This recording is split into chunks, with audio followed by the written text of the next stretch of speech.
there are issues there too with food safety that have to be worked out, but I would say it's CBD oil, then it's grain, and then last it's fiber. Fiber is tough. It requires a lot of processing to get to the fiber, and the market is met very effectively by cheap imports from China. So thanks for your question. One quick follow-up. I've done a little bit of reading on the research of all of this stuff as far as medical marijuana, and it seems to have an awful lot of conflicting results on that. Would you comment on that, please? Very much so, and I'll just comment that National Institutes of Health just poured millions of dollars into clinical cannabis trials last year. So that's the first time that money has been spent on therapeutic trials as opposed to just studies of drug abuse. So I think we have a lot to learn there. Thank you for your excellent presentation. As someone who runs a rapidly growing clinical trials research center, private, not governmental, very interested in your personal opinion as to whether the DEA is in fact going to reschedule cannabis from Schedule 1, and if so, why they're delaying it month after month through 2016. Thank you. Oh boy. Next question.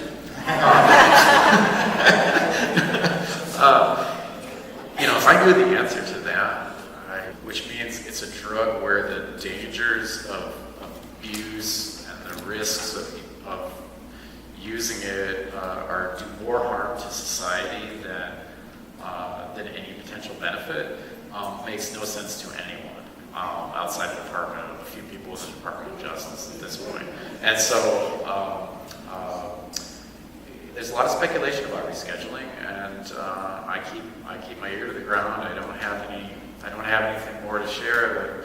But I could not have predicted where the country would be today when I first looked into working on this. So it's really hard to say, but we're in a time of turbulent change, disruptive change, I would say. And I wouldn't be surprised if rescheduling does take place. That will really change things. I'm interested, in your presentation you used both medical marijuana and hemp, but under the penumbra of cannabis. Is there an agreement in the scientific community as to a single term now between, in other words, they differentiate as marijuana, which was a pejorative term, I guess, for, psychoactive cannabis, or is that being used interchangeably in scientific documents now? Yeah, that's a great question. Because at some level it's just semantics. It's like it's whatever it's just a name for a thing. But at another level, you're making these distinctions, and that carries with it all sorts of implications. And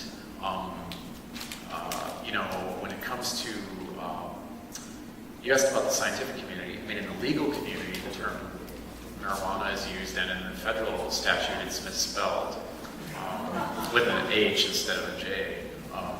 But in the scientific community, I think there was a trend toward just referring to cannabis instead of marijuana, using the botanical term for it instead of this common name. And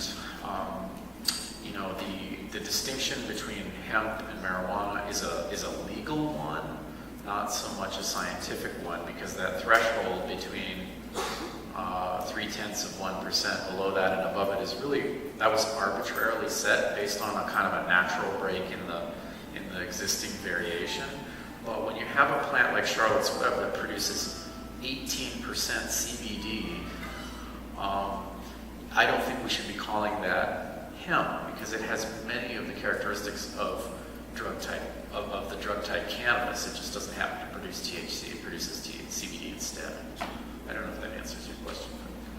Then, I don't want to block anybody out, but could you speak to are we having trouble right now because a lot of the components of the medical components of marijuana or cannabis, are non-patentable, and therefore it presents a problem for legalization because there is somewhat limited commercial use for it or development on the medical path, like things like Sativex, So the, I mean, the Food and Drug, Food and Drug Administration has not really taken a position on this. I mean, and it's a big problem. There isn't any other.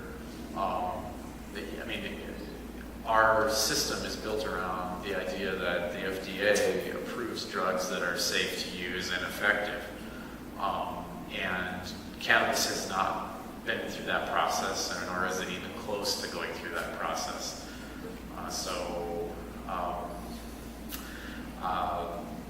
I would say you have to see a lot change in the FDA as well before you could really open up a path toward this really being a part of the pharmacy, which it's not. It's quasi pharmacy at this point. Yeah. Yes, sir. I have two questions for you. One is this: are the do-gooders of the world going to do us all in?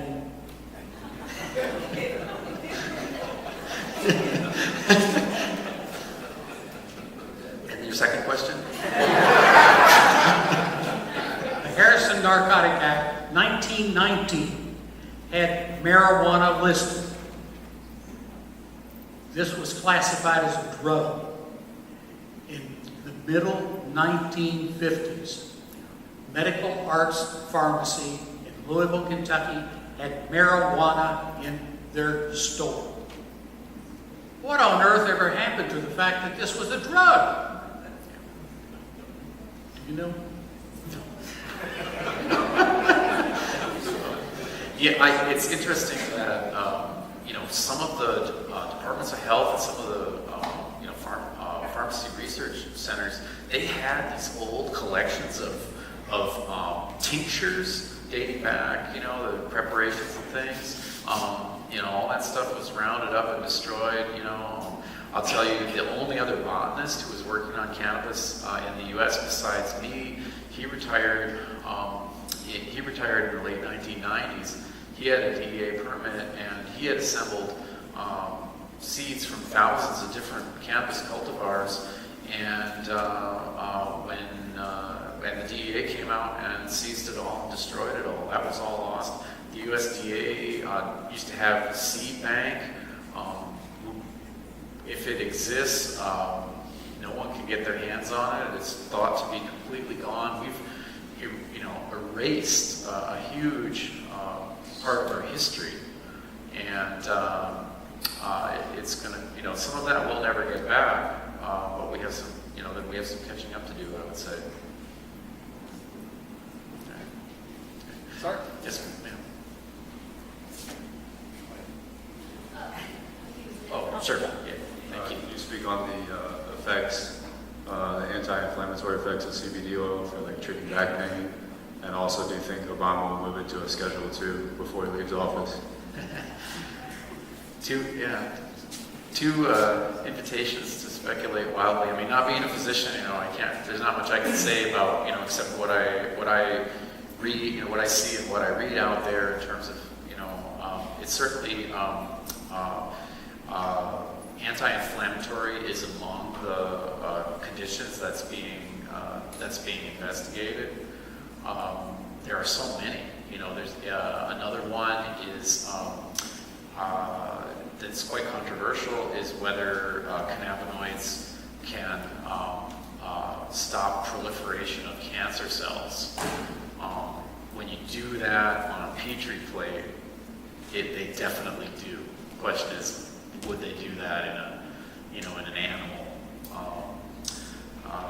Now, on the second, would Obama reschedule? Boy, I hope so. Make my life a lot easier.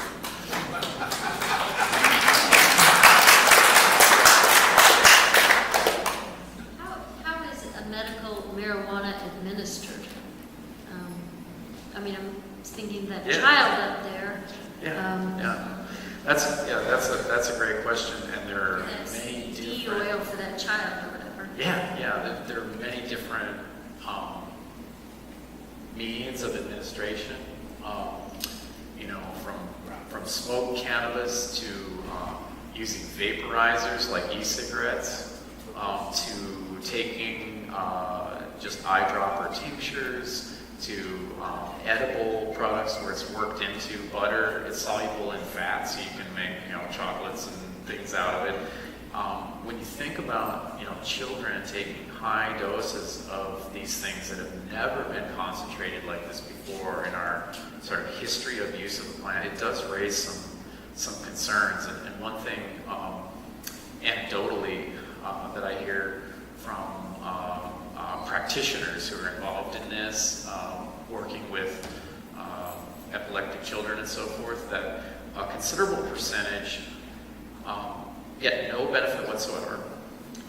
Some get total ablation of their symptoms, just like Charlotte Figi, and others continue to endure seizures, but at a much lower frequency. And it just seems to vary on an individual basis, and we don't understand that. And do they eat it? Yeah. That's, Eat it. Yeah. okay. And the thing is, the mechanism, the physiology of how these things interact with the nervous system, it's so different how THC interacts. Very little THC can cause a dramatic effect. It can put somebody on the couch for a long time. But the CBD, people are taking huge quantities of the concentrated oil.